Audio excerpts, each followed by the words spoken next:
Chocolate fudge. One of the great things about fudge is even when you fudge it up, it still turns out pretty great.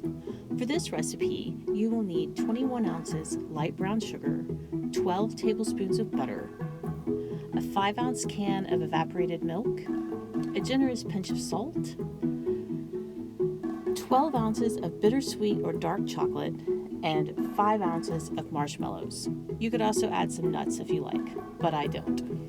Start by combining the brown sugar, butter, evaporated milk,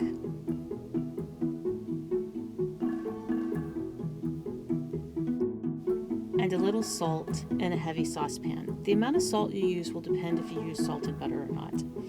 Give this mixture a stir and then bring it to a boil over medium-high heat.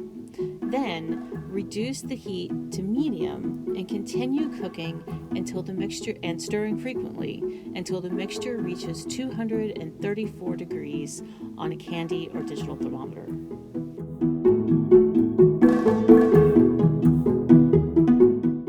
Once it's reached 234 degrees, immediately remove the mixture from the heat and stir in the chocolate and the marshmallows.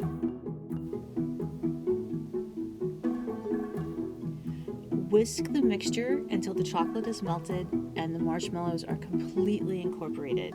It will thicken and take on the texture and the consistency of frosting. It took me probably 2 to 3 minutes of whisking to get the mixture just right. Once the marshmallows and chocolate are completely melted, pour the mixture into a buttered 8-inch square pan that you have lined with foil and let the mixture cool at room temperature for 2 hours and then refrigerate for 2 hours more or until set. You can see here that the fudge looks a little greasy. That's because I heated the mixture a little too hot. It went past 234 degrees.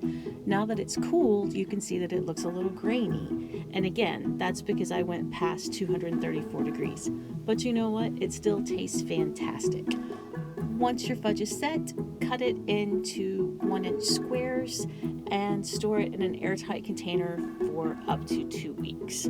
I hope you enjoyed this video. For more videos and recipes, please visit us at arkansasonline.com/cooking.